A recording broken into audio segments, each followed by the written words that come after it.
Hi, my name is Rachael Carpenter, and I'm applying for the 2 year Summer Start Fast Track School Counseling program from Utah State University. And I'm excited to tell you a little bit about myself at this time.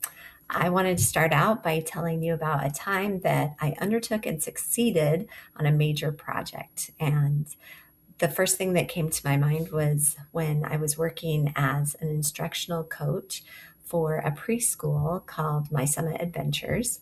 And the director came to me and said that we needed to mainstream the way that the teachers test and determine where the students are in relation to the USBE core standards for preschool. So we got together. She let me know which standards we wanted to make sure our students were being tested on. And we came up with a scale for red, that they weren't proficient at all; yellow, they were emerging; green, they were on target; and then we even added blue if they were above what our standards were aiming for. So once I came up with that scale, then I was able to create an Excel spreadsheet for the beginning of the year, the middle of the year, the end of the year, for each student in each of the classes, a way for the teachers to implement the standards that the students were at and track individually where they were, but then also collectively be able to see where the class was. So they could get a snapshot of not just the individual student, where they were strong and where they maybe needed more support, but also trends within their class where maybe multiple students weren't grasping a specific topic or concept, and it helped them focus their efforts throughout the year. And it was exciting because by the end of the year, because I created it and continued to adapt it throughout the year so that they could compare, not just where they were at that time, but then in relation to the beginning of the year, to the middle of the year, to the end of the year. And it was really exciting at the end of the year for all the teachers to see how much their students had grown and what their efforts had produced. A lot more proficiency in their students. And it just gave them this quick snapshot view. And it was exciting. I was really excited that I built that resource for the school, for the preschool. Um, Another question: a time when a supervisor gave feedback that I didn't agree with and how I handled it. The time that came to my mind was also when I was working as an instructional coach at the preschool. We were starting a new school year, and at the end of the school year, the teacher told me that in the upcoming school year, she wanted to pilot a 3 and 4 year old class combined. And she wanted me to help the teachers make that happen and feel confident in their ability to teach both the 3 and 4 year olds together. And I thought it was a great idea. I was really excited about it. I told her I would need the curriculum that we were going to be using so that I could help the teachers implement it, because I knew she was going to be changing the curriculum for the upcoming year.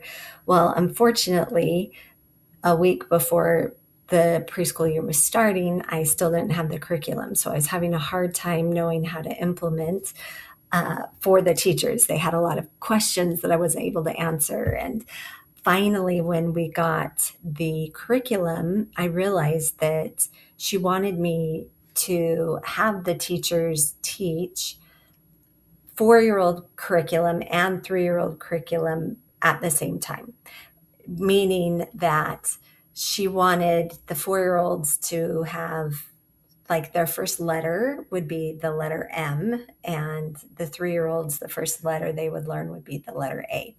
And I hadn't envisioned that. I felt like it would be different. So I went back to the director and tried to clarify. I tried to clarify, well, they're in the same class.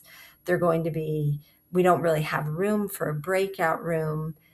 When the teachers teach these letters, we use a lot of singing, and it's going to be confusing if there's two different songs going. Like, I don't know how to divide this classroom, and is there a way we can change the curriculum just to streamline it so that they at least have the same letters?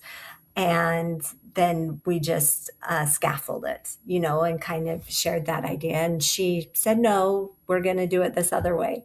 And so I then went online and tried to find maybe another class that had done this before. So I reached out to the school district closest to us and the director of the school district there. I knew that they had implemented 3 and 4-year-old classrooms. So I asked them, what does the model look like? How do you do this? How is it beneficial for the students? And asked how they thought I could implement it this way. And they were like, we don't know how you would implement that either. Yeah, that's not how we do it. And so then I still felt like I was kind of back to square one. So I went to my director and said, I have these concerns. And she's like, well, you just need to do it. This is how we're doing it. And I need you to help the teachers, do this. So I finally told her, I said, you know what? Will you please model it for me so that I can get a vision of what you want it to look like? And once you model it for me in real time, then I'll be able to implement it for the teachers. And so she said, okay, yeah, I'll come in, the 3rd day of school, and I will show you, how this is to be done. And I said, okay. And then the weekend before, she emailed me and she said, actually, I want you to teach it and the other teacher to teach it, and I'll observe. And it was very helpful, because when she came in and she observed, she could see firsthand what my concerns were, and that I wasn't trying to undermine her idea at all, but that it just was, it felt chaotic in the classroom. And so so we were able to coordinate again and come up with a plan that we both felt good about, and that was easier to implement with the teachers. And then, okay, the third question is, what type of interpersonal skills do I believe are important for maintaining healthy relationships? And the top two skills I would say that come to mind are active listening and empathy.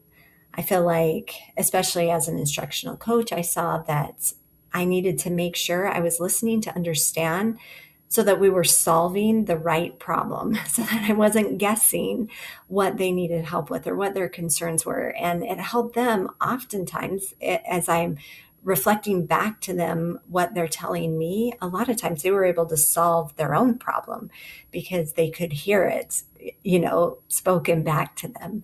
So I feel like active listening is very important. And empathy, I feel like, is foundational for relationships. I feel like it builds trust, it builds emotional safety, it helps people feel seen and heard and understood. I think behavior often reflects deeper emotions. And so when you empathize with them, they're able to uncover what those true emotions are. So those would be my top 2 interpersonal skills that I feel like I would bring to this counseling program. I am so excited to learn more and become part of the USU team. Thanks.